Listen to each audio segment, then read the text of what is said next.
Bagi pemirsa, sebagai salah satu tahapan pemilu 2024, masa kampanye dimanfaatkan oleh para kandidat capres-cawapres untuk mempromosikan diri mereka, termasuk untuk menyampaikan visi dan misi, baik lewat alat peraga seperti baliho, kampanye dialogis, dan forum debat. Dengan adanya masa kampanye tersebut, pemilih bisa bebas mempelajari rekam jejak dan gagasan dari para kandidat. Selanjutnya menentukan calon pemimpin Indonesia untuk 5 tahun ke depan. Debat perdana capres yang digelar tadi malam setidaknya bisa memberikan gambaran bagi para pemilih tentang calon pemimpin yang paling layak untuk menakodai Indonesia ke depan. Inilah editorial Media Indonesia di Rabu 13 Desember 2023 dengan tema Rasional Memilih Pemimpin. Bersama saya, Eva Wondo. Pemirsa, Anda juga bisa berpartisipasi dan berinteraksi melalui telepon interaktif di nomor 021 583 9900. Dan pagi hari ini telah hadir bersama saya, anggota Dewan Redaksi Media Group, Arief Suditomo. Selamat pagi, Mas Arief. Pagi, Eva. Gimana, seru nonton debatnya? Sangat seru. Sangat seru ya, sepakat Mas Arief. Nanti kita akan bahas soal debat perdana yang berlangsung semalam ya. Tetapi untuk editorial kita boleh singgung sedikit ya, Mas Arief. Ya. Rasional memilih pemimpin. Kalau melihat debat semalam, siapa yang paling rasional, bukan emosional ya, menurut Mas Arief? Eva, salah satu hal yang tidak bisa ditutup-tutupi adalah karakter. Karakter adalah wajah asli yang sangat sulit kita tutup-tutupi terlalu lama dengan gimmick, dengan bungkusan apapun. Jadi tadi malam kita sama-sama menyaksikan bukan saja karakter, tapi juga kenegarawanan, visi, dan juga alam pikir mereka tentang berbagai macam masalah yang akan mereka hadapi atau yang sedang mereka hadapi. Jadi cukup banyak yang bisa kita ambil tadi malam. Apabila ada orang yang tidak mengerti tentang substansi berbagai macam kebijakan segala macam, mungkin mereka bisa memilih sejak tadi malam. Jadi karena saya suka dengan misalnya ketenangannya atau dengan justru emosinya. Tetapi kalau ada orang yang masih perlu menunggu tentang berbagai macam platform yang mereka akan utarakan, mungkin mereka harus menunggu sampai debat kelima selesai. Tapi itulah yang semalam kita saksikan.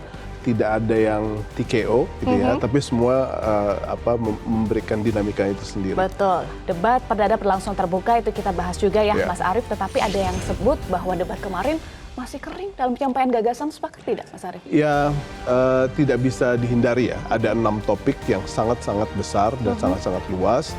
Cuma hanya kurang lebih ada 2 jam lebih. Betul, ya. Semalam 150 menit 150 menit. Jadi pada intinya tidak akan terlalu banyak waktu yang cukup untuk membahas 6 topik yang demikian besar. Tetapi saya melihat bahwa hal-hal yang sangat esensial, hal-hal dasar yang sangat esensial tentang masing-masing topik tersebut itu sudah terungkapkan. Dan cukup tajam ya, ada adu isu yang cukup tajam dilakukan antar capres ya, Mas Arief. Momen yang paling menarik menurut Mas Arief dalam debat terbuka semalam apa, Mas Arief? Pembuka dan penutup ya. Pembuka dan penutup. Pembuka kita lihat misalnya Pak Anies sudah mulai melancarkan berbagai macam serangan. Beliau menyerang tentang berbagai macam hal, khususnya tentang kebebasan berpendapat. Lalu Pak Prabowo stick dengan misinya, yakni mempertahankan bahwa pemerintahan sekarang sudah berlangsung dengan baik. Kalau ada yang kurang-kurang, masa dari 200 juta orang ada yang harus sempurna semua, gitu ya. Lalu kalau Pak Prabowo, Pak Ganjar, dia mengisahkan tentang perjalanan dia dan Pak Mahfud dari Sabang sampai Merauke. Dan pada intinya yang dia address lebih kepada hal-hal yang sifatnya IPM ya, karena mungkin latar belakang sebagai gubernur, pendidikan, kesehatan itu dia address dari berbagai macam tempat, Papua, NTT, NTB itu dia singgung.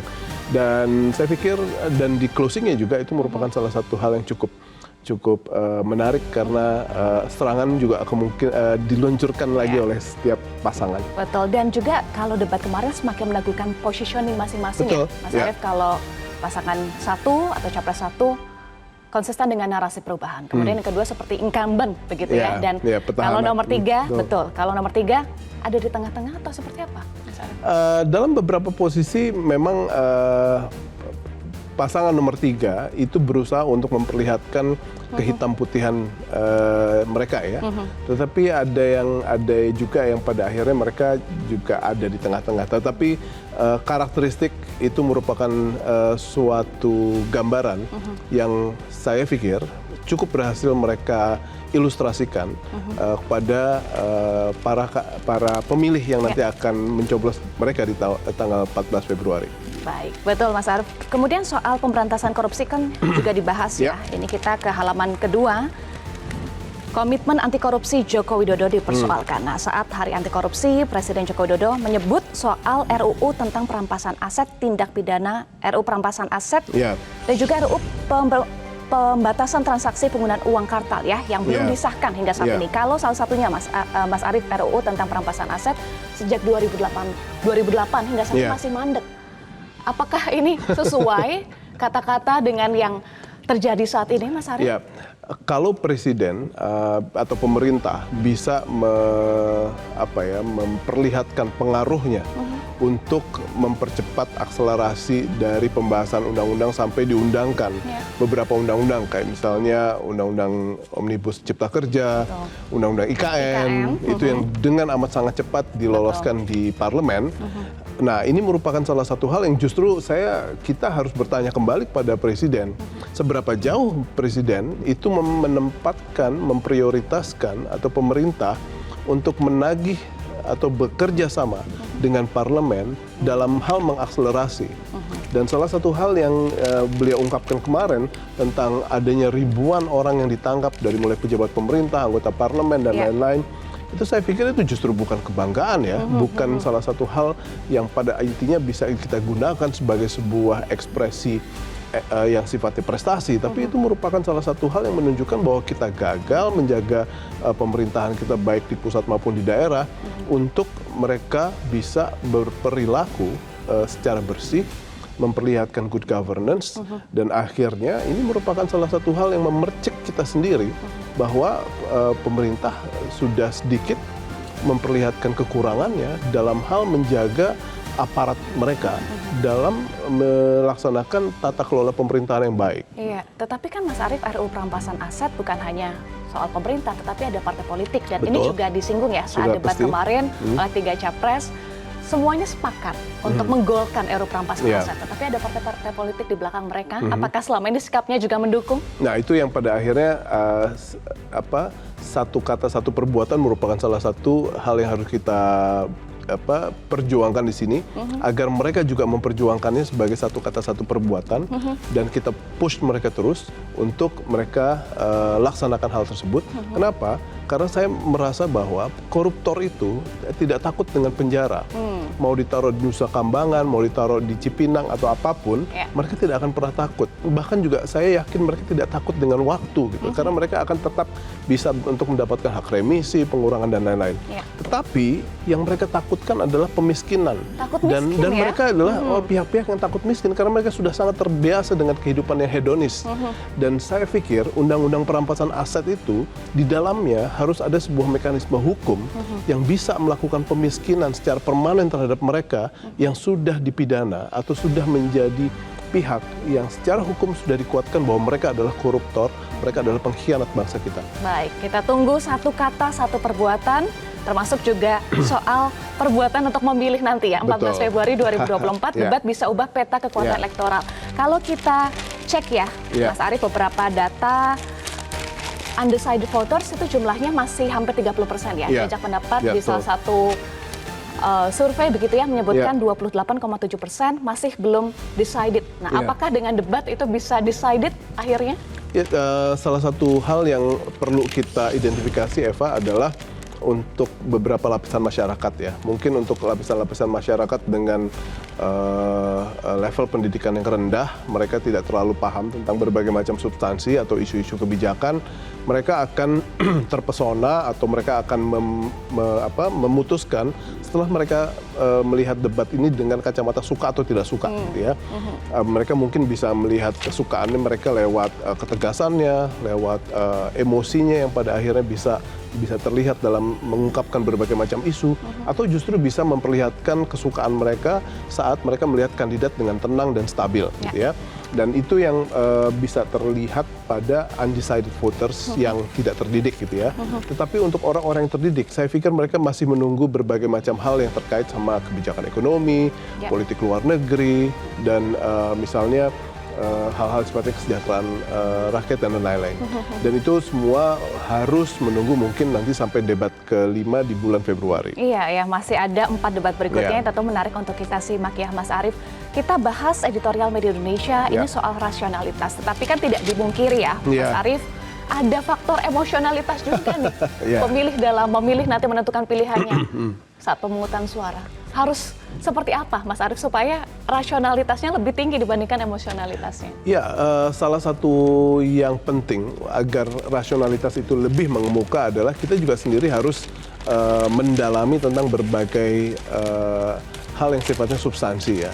Jadi kalau misalnya kita sekarang suka atau tidak suka terhadap salah satu kandidat, nggak ada masalah dengan pilihan-pilihan subjektif seperti itu. Tetapi di saat kita suka atau tidak suka dengan salah satu kandidat dan kita tidak melandasi kesukaan kita atau ketidaksukaan kita tentang berbagai macam substansi yang seharusnya kita dalami, itu merupakan salah satu pilihan yang amat sangat berisiko, Eva. Kenapa? Karena politisi ini memiliki berbagai macam wajah ya. Ada bungkusan-bungkusan yang pada dasarnya akan menutupi apa yang pada akhirnya ingin mereka sembunyikan atau ingin mereka rekayasa dari image mereka. Jadi kalau misalnya kita tidak mendalami kebijakan mereka atau platform berpikir mereka tentang berbagai macam substansi, ruginya nanti 5 tahun ke depan salah pilih. Dan itu merupakan salah satu hal yang seharusnya tidak boleh dialami oleh orang-orang yang akan memilih para kandidat ini di tanggal 14 Februari. Betul. Salah pilih bisa dihindari dengan rasional memilih pemimpin. Betul. Inilah editorial media Indonesia, pemirsa, rasional memilih pemimpin.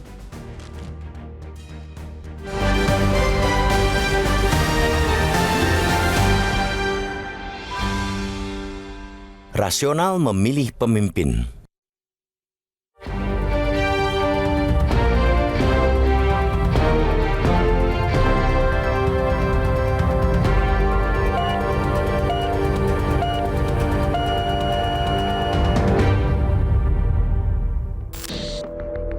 Kampanye sebagai salah satu tahapan pemilu 2024 telah dimulai sejak 28 November lalu hingga 10 Februari tahun depan.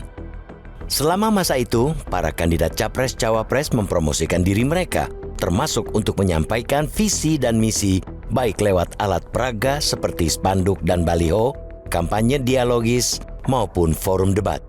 Pada masa pra-kampanye, masyarakat sebetulnya juga sudah disuguhi informasi mengenai calon pemimpin mereka, baik lewat pemberitaan di media cetak, elektronik, maupun digital. Dari situ mereka bisa mempelajari tentang latar belakang serta sepak terjang tiap-tiap kandidat di masa lalu. Selain mempelajari rekam jejak, masyarakat juga perlu memperhatikan saat mereka berkampanye. Masa ini boleh dibilang masa krusial, baik untuk para kandidat maupun calon pemilih. Bagi kandidat atau calon pemimpin, inilah kesempatan untuk meraih dan mendapat simpati dari masyarakat.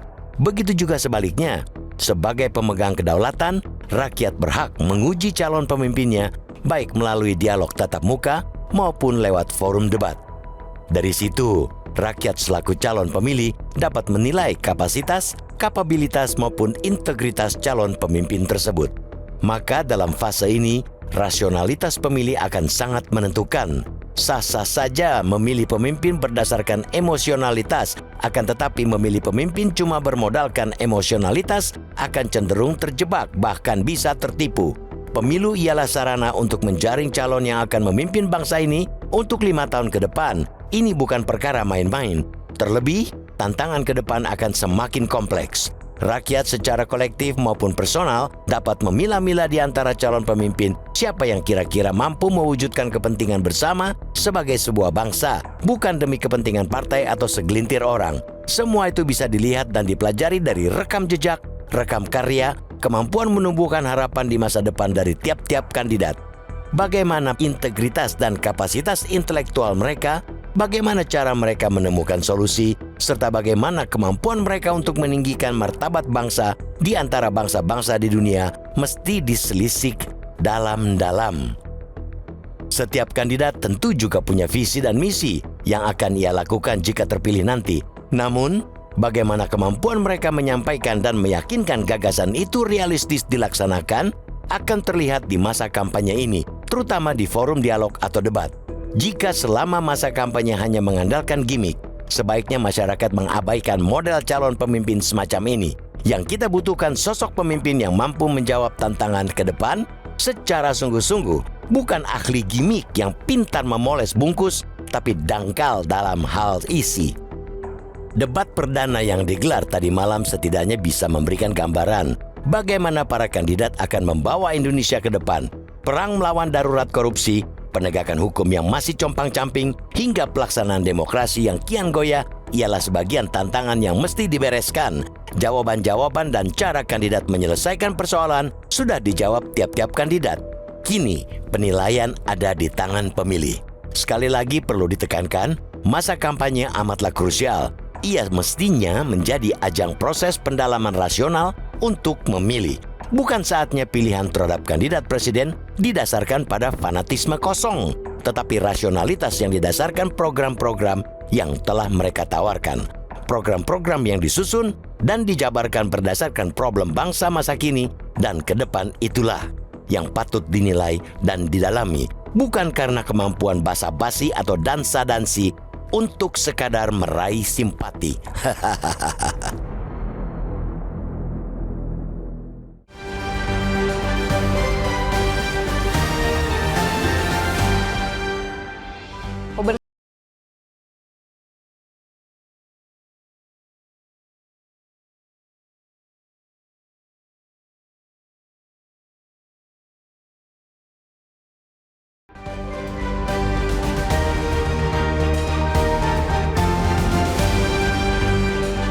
Pemirsa, terima kasih Anda masih bersama kami di Editorial Media Indonesia. Mas Arief dan juga pemirsa, untuk membahas tema Editorial Media Indonesia hari ini kita telah terhubung melalui sambungan telepon dengan pengamat politik Universitas Al-Azhar, Ujang Komarudin. Selamat pagi, Pak Ujang. Selamat pagi Mbak Eva, Bang Arief, Assalamualaikum. Waalaikumsalam warahmatullahi wabarakatuh. Pak Ujang, apakah debat semalam, debat perdana ini sudah berhasil menyentuh substansi atau masih kulit saja menurut Anda? Ya, saya sih melihat masih ada sisi-sisi kekurangan ya yang disampaikan oleh para kandidat. Kalau saya sih melihatnya ya, kalau kita bicara substantif itu kan ada ukurannya, ada parameternya, ada indikatornya. Nah, saya melihat apa yang telah disampaikan ya itu belum menyentuh kepada substansi yang komprehensif, yang detail gitu terkait dengan solusi-solusi permasalahan kebangsaan, terutama tema-tema yang dibahas tadi malam. Tetapi apapun itu, mungkin ini terkait juga dengan debat perdana yang tentu semuanya masih kelihatan harus menguasai materi, terus penguasaan panggung gitu kan. Lalu juga bagaimana memprediksi ya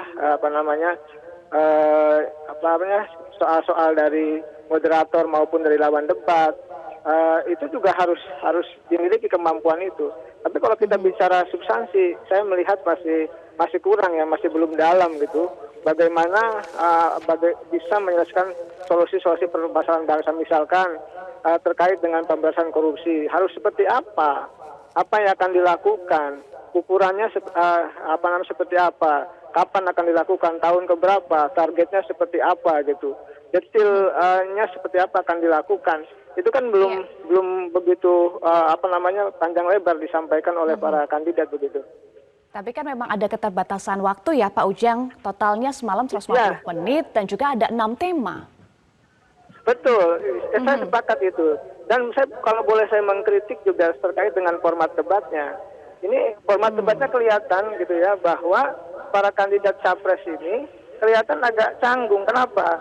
Karena merasa terhakimi gitu. Bagaimana misalkan moderatornya duduk, tetapi capresnya berdiri. Ya biasanya kalau kita lihat misalkan, kalau boleh saya usulkan gitu, mestinya ya para kandidat itu menggunakan podium gitu loh, agar lebih santai, lebih rileks, lalu juga bisa membawa catatan-catatan, menulis dan lain sebagainya. Ya lalu moderator juga bisa berdiri gitu, sehingga ada sesuatu interaktif yang bagus gitu. Nah tadi malam tuh saya melihat format debatnya pun kelihatan, kalau saya ya melihat dan menilai seperti moderator menghakimi para capres itu. Oleh karena Baik. itu ya kita beri masukan kepada KPU untuk memperbaiki format debatnya begitu. Ya, masih ada 4 debat lagi ya, Pak Ujang. Kalau soal gaya debat nih, ini kan juga menarik perhatian publik ya. Catatan Anda apa, Pak Ujang? Ya ada yang tetap tadi ya berusaha untuk masuk ke wilayah substantif. Ada yang juga masuk ke wilayah gimmick. Ada yang juga yang tidak nyambung gitu. Nah ini catatan-catatan saya perhatikan begitu. Baik. Oleh karena itu kalau kita bicara debat, ya tadi yang saya katakan di awal bahwa sesungguhnya ketika sudah masuk forum debat, maka penguasaan materi yang substantif itu harus dikuasai betul gitu. Karena disitulah akan terlihat apa yang akan dibicarakan.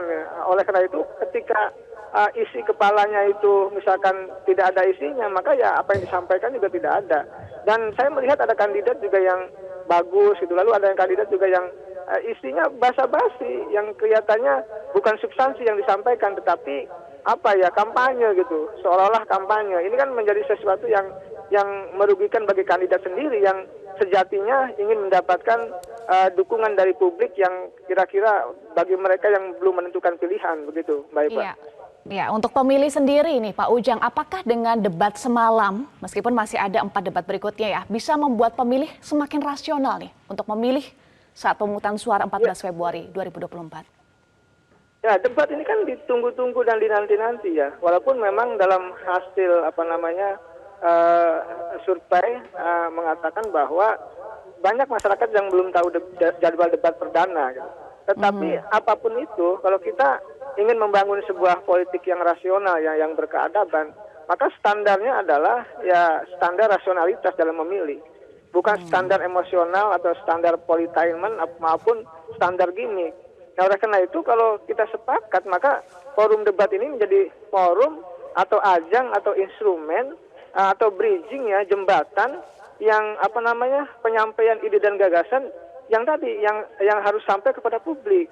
Nah, oleh karena itu saya meyakini ya, memang banyak orang yang mengatakan debat nggak ada pengaruhnya. Kalau saya meyakini sedikit banyak, besar atau kecil, debat ini akan berpengaruh terkait dengan persepsi publik, terkait dengan pembentukan opini dan terkait dengan preferensi mereka yang belum menentukan. Ya. Apakah nanti ada pergeseran? Saya meyakini akan ada sedikit banyaknya gitu. Karena begini, bagi mereka yang belum menentukan, bagi mereka yang masih galau ya, bagi mereka yang masih belum yakin gitu ya, yang jumlahnya cukup besar, itu perlu diyakinkan dengan debat. Nah, makanya debat itu menjadi momentum terbaik bagi kandidat untuk menyampaikan visi misi, program, platform, termasuk ide dan gagasan yang harus disampaikannya.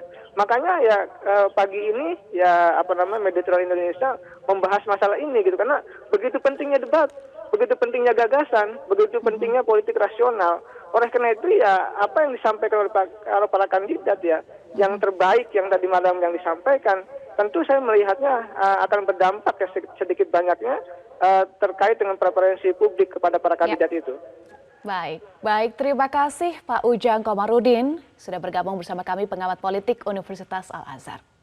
Baik, Mas Arief, tadi kita sudah simak ya. Menurut Pak Ujang, debat itu signifikan juga untuk merubah persepsi publik atau meyakinkan lagi persepsi publik, bisa merubah preferensi, bahkan ada pergeseran pemilih nih. Betul. Menurut Mas Arief, sebegitu signifikankah debat? Saya sangat setuju ya.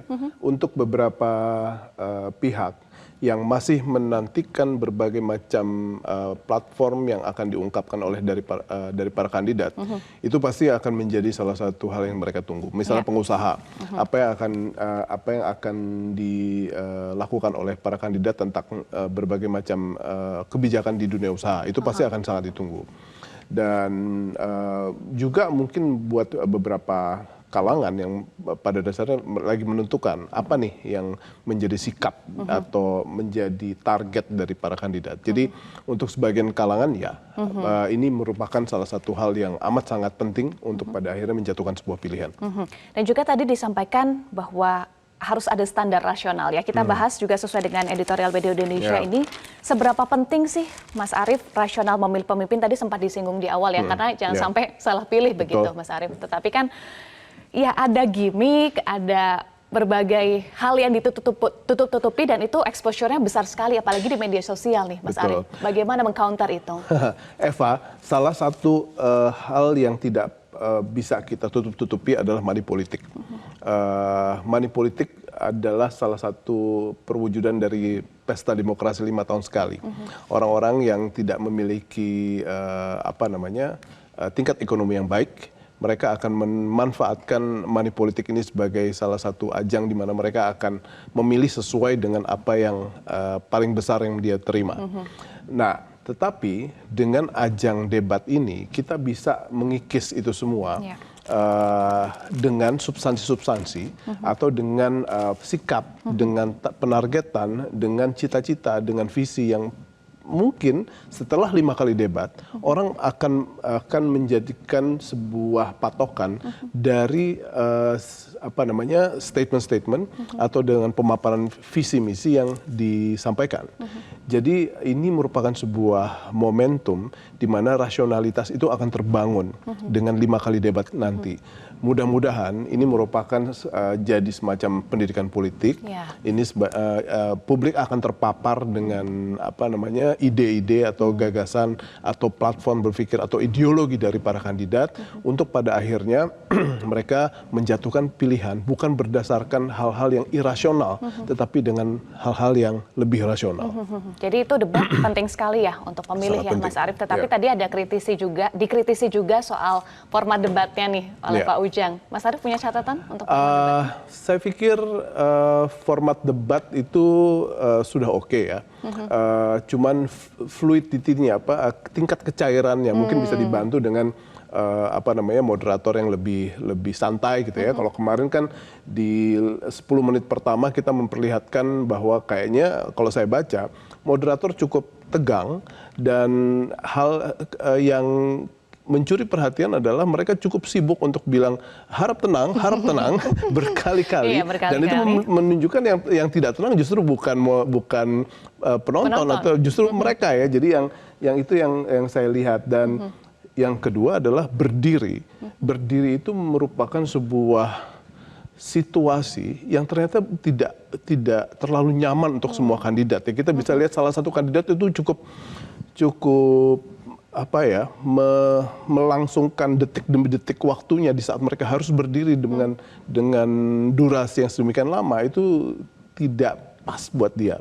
Jadi saya pikir menyediakan kursi atau kursi yang enak untuk diduduki itu dan mereka boleh berdiri di saat mereka mereka menjawab itu mungkin menjadi salah satu hal yang bisa kita berikan masukan karena kita lihat betul ada salah satu kandidat yang cukup merasa kita lihat ya terganggu gitu dengan posisi berdiri tersebut. Baik, ini tentu menjadi catatan karena masih ada 4 debat berikutnya ya. Bagaimana nanti akan ada perbaikan, evaluasi, termasuk nanti kita akan bahas juga Mas Arief ada pemilih yang belum menentukan pilihan, undecided voters, masih ada swing voters juga.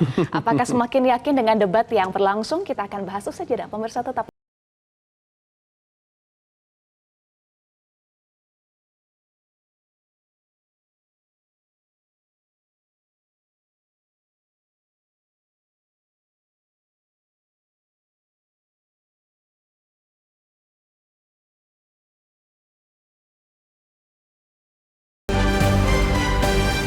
Media Indonesia mengajak Anda untuk mengakses fitur premium e-paper.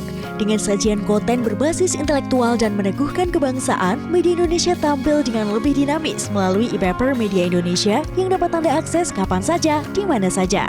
Caranya mudah, download aplikasi Media Indonesia di Android atau ketik link e-paper.mediaindonesia.com atau bisa scan QR Code pada layar kaca Anda.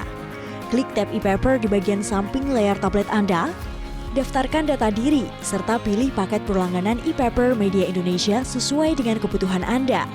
Nikmati juga bonus spesial tambahan 4 halaman rubrik fokus setiap hari. Semua bisa Anda dapatkan hanya di e-paper Media Indonesia. Untuk informasi lebih lanjut, hubungi customer service di nomor 0811 1201 2018 atau kunjungi media sosial @Media Indonesia. Media Indonesia, referensi bangsa. Pemirsa, terima kasih Anda masih bersama kami di Editorial Media Indonesia. Pemirsa dan Mas Arief, langsung saja ya kita akan sapa sejumlah penelpon. Sudah bergabung bersama kami Pak Armstrong dari Manokwari, Papua. Selamat pagi Pak Armstrong. pagi.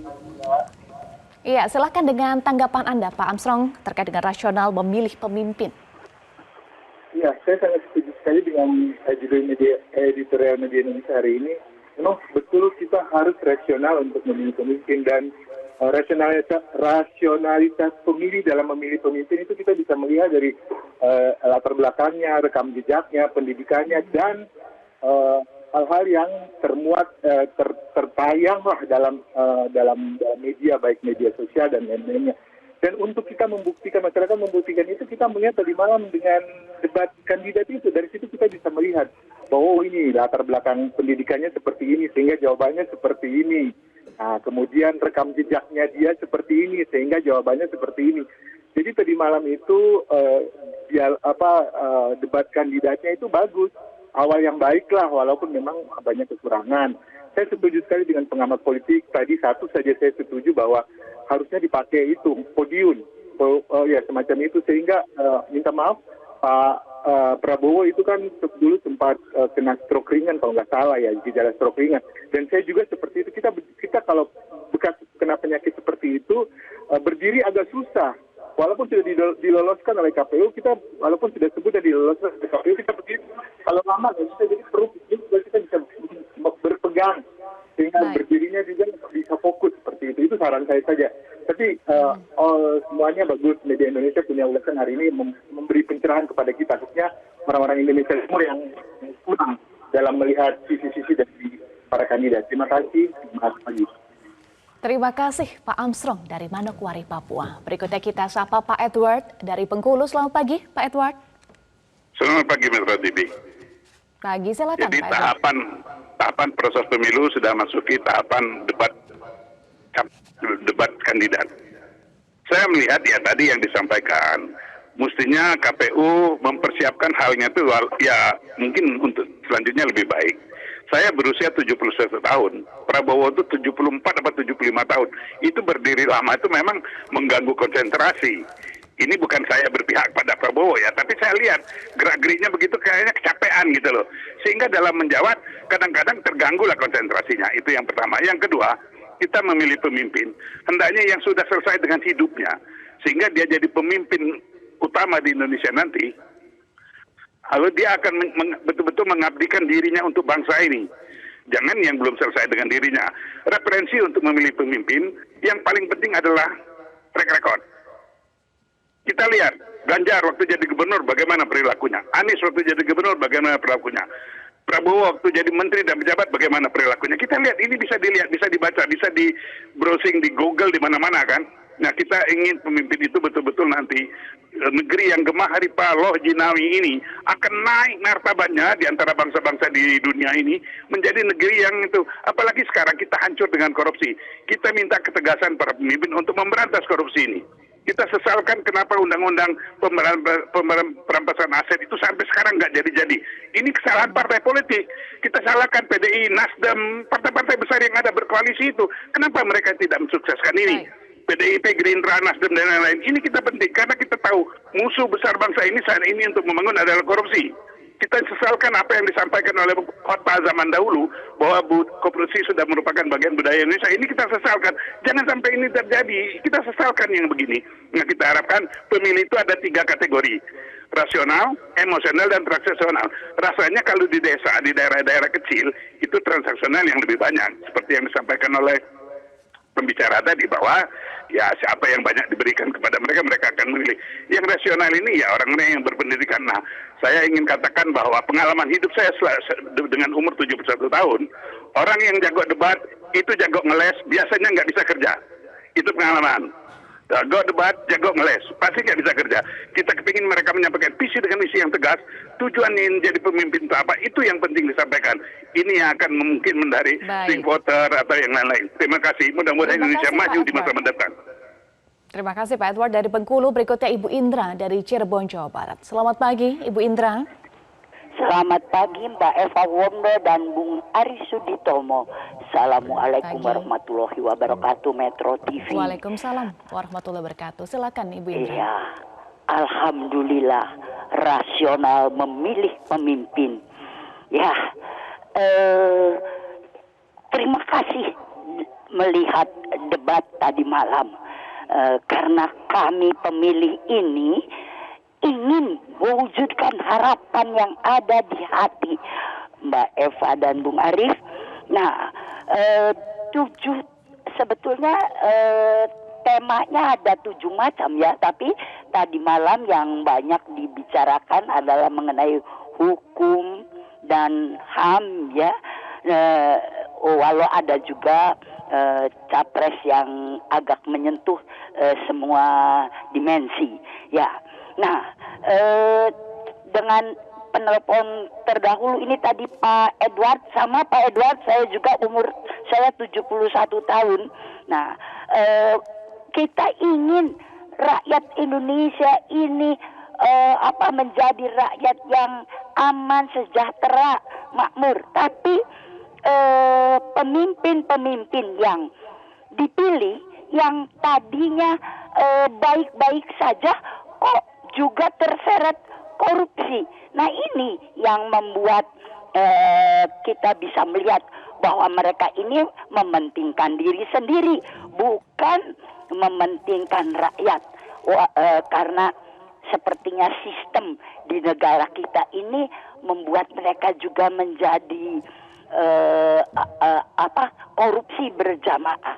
Nah, kita lihat sekarang yang sudah jadi tersangka pun itu masih diberi gaji 86 juta.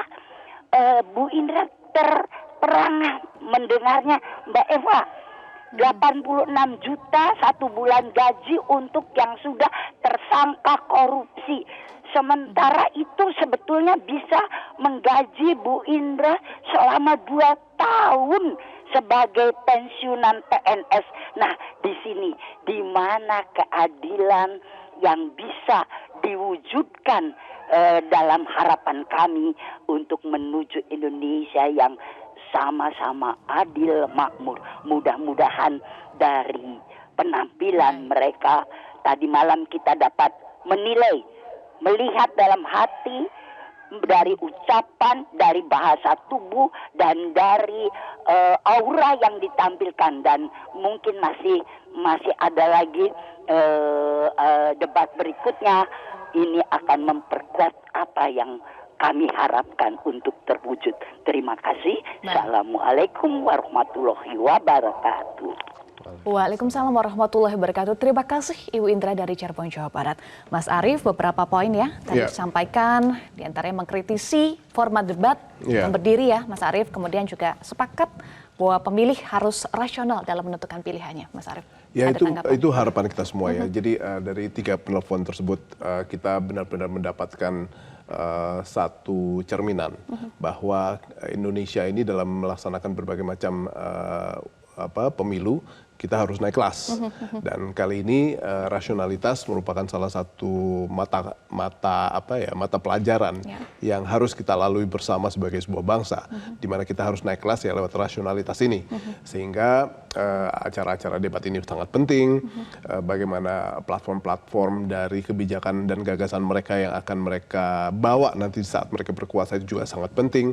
Dan pentingnya itu buat siapa? Buat para pemilih. Dan pemilih yang rasional itu juga menjadi sangat penting dengan pemaparan-pemaparan ini.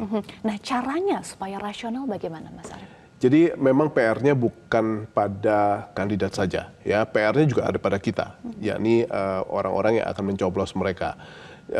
Apa yang pada akhirnya menjadi salah satu titik yang penting buat kehidupan kita, itu harus kita gali lewat gagasan dan visi mereka. Jangan sampai mereka terlewat begitu saja dan kita hanya menyandarkan pada suka atau tidak suka. Jadi memang misalnya kita seorang jurnalis, apa yang menjadi salah satu platform atau salah satu ideologi mereka dalam hal kebebasan berpendapat gitu ya. Itu penting buat pengusaha, buat PNS, buat berbagai macam profesi. Itu mereka paling tidak tahap awal mereka harus relate itu kepada apa yang mereka lakukan untuk menopang kehidupan mereka. Jadi dengan demikian mereka akan bisa relate dengan apa yang mereka laksanakan sehari-hari lewat ide, lewat visi dari para kandidat tersebut. Artinya rasionalitas itu harus diusahakan sendiri oleh pemilih. Ya, itu PR kita, gitu. Karena bagaimana kita akan bisa memilih secara rasional kalau kita tidak mencek ya apa yang menjadi alam pikir mereka atau apa yang akan menjadi gagasan mereka, dan itu kita harus kawinkan dengan apa yang menjadi kepentingan kita. Kalau kita tidak lakukan hal tersebut, itu adalah tahap awal kan untuk bisa menjadi pemilih rasional. Tanpa itu kita tidak akan bisa menjadi pemilih rasional. Harus proaktif juga ya, cek betul. latar belakangnya, rekam jejaknya, kemudian track recordnya seperti apa ya. Kita akan bahas lagi usai jeda. Pemirsa tetaplah bersama kami.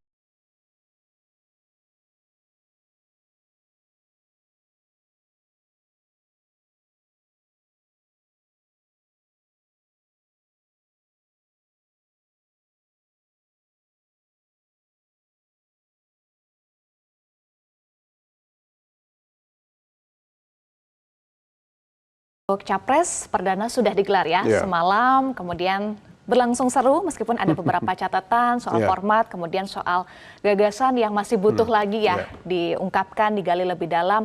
Tetapi yang ditunggu publik sebetulnya Cawapres juga, Mas Arief, karena kan sempat ada sebelumnya ya soal informasi tidak ada debat Cawapres, tapi ada hanya harus ada pendampingnya begitu ya, didampingi oleh Capres. Publik menanti tuh Mas, debat 22 Desember Cawapres.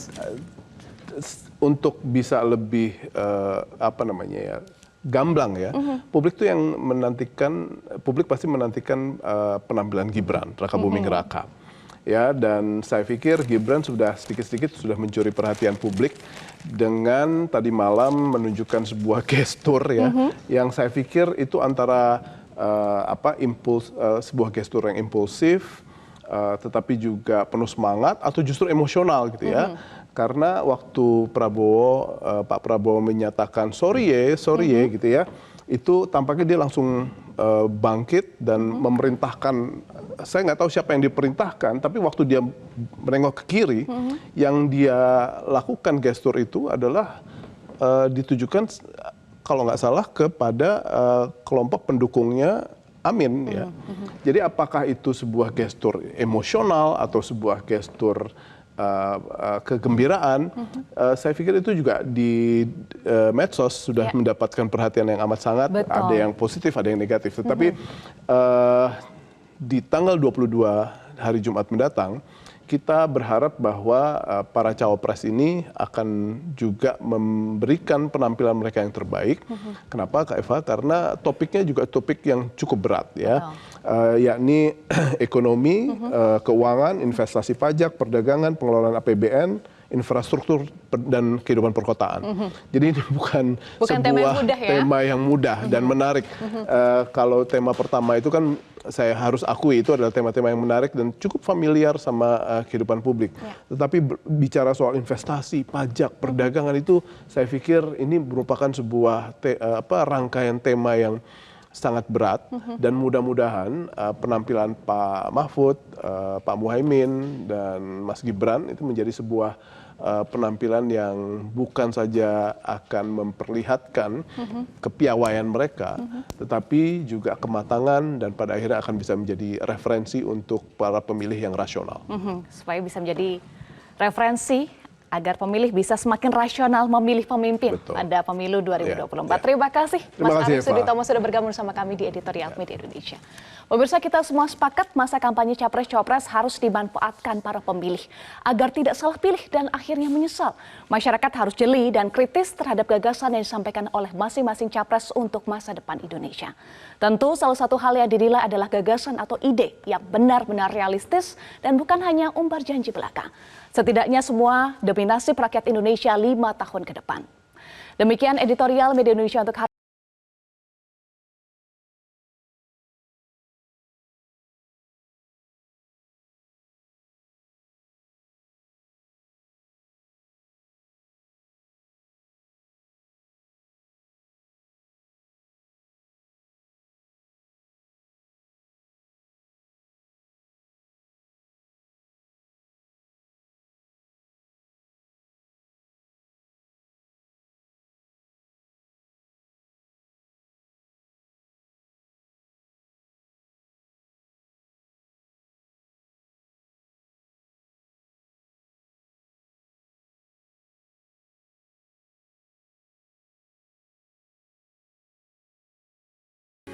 Metro TV.